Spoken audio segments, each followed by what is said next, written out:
മാന്യ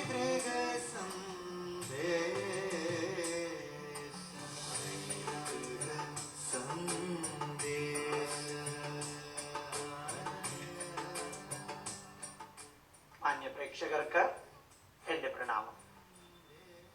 നമ്മളുടെ ഭാഷാപ്രയോഗത്തെ കുറിച്ചാണ് ഞാൻ ചെറിയ ചില കാര്യങ്ങൾ പറയാൻ ആഗ്രഹിക്കുന്നത്. ഞാൻ ഇതിനു മുമ്പ് പറഞ്ഞിട്ടുണ്ട്, സപ്തസ്വരങ്ങളും സപ്തപദങ്ങളും.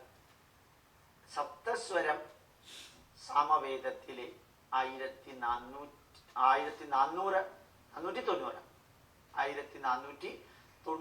മന്ത്രങ്ങളുള്ളതില് 7 മന്ത്രങ്ങളുടെ ആദ്യത്തെ അക്ഷരങ്ങളാണ് സ, രി, ഗ, മ, പ, ധ, നി, സ.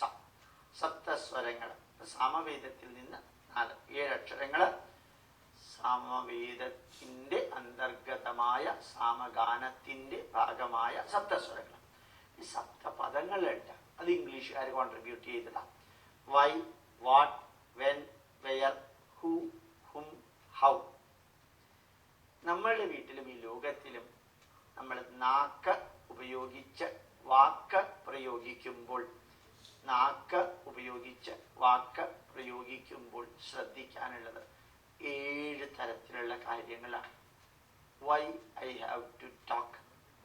എന്തിനാ ഞാൻ സംസാരിക്കുന്നത്? എപ്പോഴാ ഞാൻ സംസാരിക്കേണ്ടത്? എങ്ങനെയാ ഞാൻ സംസാരിക്കേണ്ടത്? സംസാരിക്കാൻ ഞാൻ ആരാണ്? ആരോടാണ് ഞാൻ സംസാരിക്കേണ്ടത്? എന്തുകൊണ്ട് ഞാൻ സംസാരിക്കണം? എന്ത് സംസാരിക്കണം? എങ്ങനെ 7 വാക്കുകൾ. ഈ വാക്കുകളിലെല്ലാം വലിയ അർത്ഥമുണ്ട്.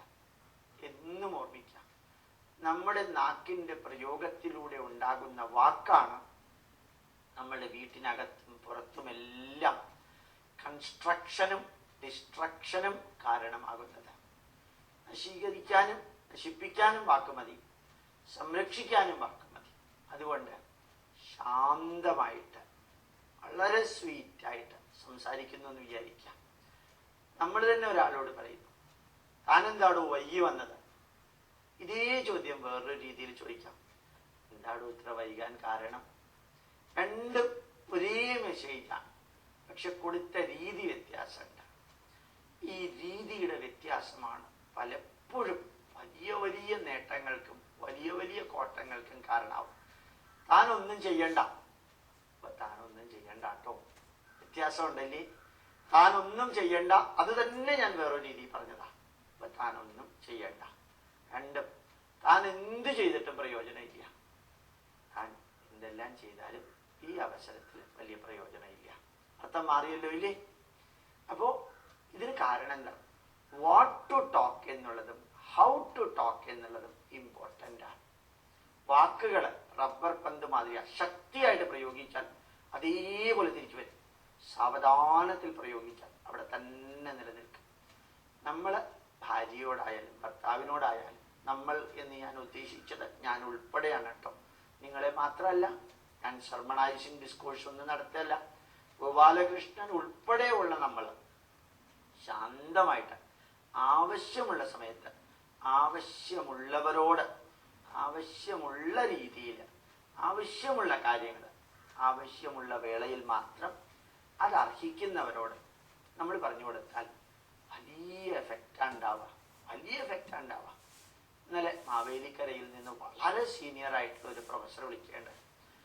ഇടയ്ക്കിടയ്ക്ക് ഗോപാലകൃഷ്ണൻ എന്നെ വിളിക്കണം കേട്ടോ, ഞാൻ ഇത്തിരി തളരുമ്പോൾ നിങ്ങളൊന്ന് സംസാരിച്ചാൽ എനിക്ക് വളരെയധികം എനർജി കിട്ടും. എനിക്ക് അത്ഭുതം തോന്നി. വളരെ പ്രശസ്തനായ ഒരു പ്രൊഫസറാണ്. അദ്ദേഹം പറയാൻ, ഗോപാലകൃഷ്ണന്റെ ഒരു വരികൾ അദ്ദേഹത്തിന് എനർജി കിട്ടാൻ സാധിക്കുമെങ്കിൽ അത് ഗോപാലകൃഷ്ണന്റെ വാക്കുകളല്ല, അത് നമ്മുടെ പൈതൃകത്തിന്റെ വാക്കുകളാണ്. അപ്പൊ ആ വാക്കുകൾ എത്ര പേർക്ക് എനർജി കൊടുക്കാൻ സാധിക്കുക, ഗ്ലൂക്കോസിനേക്കാൾ എനർജി കൊടുക്കാൻ സാധിക്കും, അതും പ്രോത്സാഹിപ്പിക്കാൻ സാധിക്കും, അതേപോലെ അഭിനന്ദിക്കാൻ സാധിക്കും, അനുമോദിക്കാൻ സാധിക്കും, മാർഗനിർദ്ദേശം നൽകാൻ സാധിക്കും, അനുഗ്രഹിക്കാൻ സാധിക്കും. അതേ നാവാണ് പാട്ട് പാടാൻ നമ്മൾ ഉപയോഗിക്കാം. ചില സംഗീതമൊക്കെ കേൾക്കുമ്പോൾ എന്തൊരു രസമാണ് നമുക്ക് ഉണ്ടാവുക.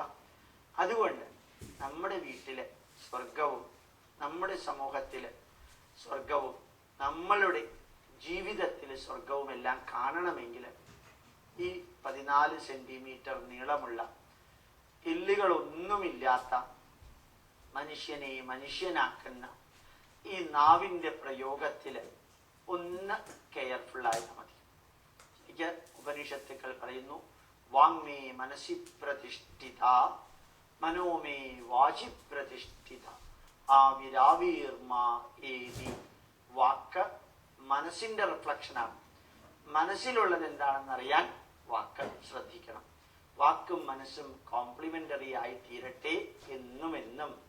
വാക്കും മനസ്സും കോംപ്ലിമെൻ്ററി ആയി തീരട്ടെ എന്നുമെന്നും. വാങ്മേ മധുമത്തമ, വാക്കില് തേനിൻ്റെ മധുരമുണ്ടാകട്ടെ എന്ന് പറയുന്നു. ശരിക്ക് എത്ര ശാന്തമായിട്ട് സംസാരിക്കുന്നു. Lower the intensity of the voice, higher is the penetration power. ഇത് ഞാൻ നേരത്തെ പറഞ്ഞിരിക്കുന്നതാണ്.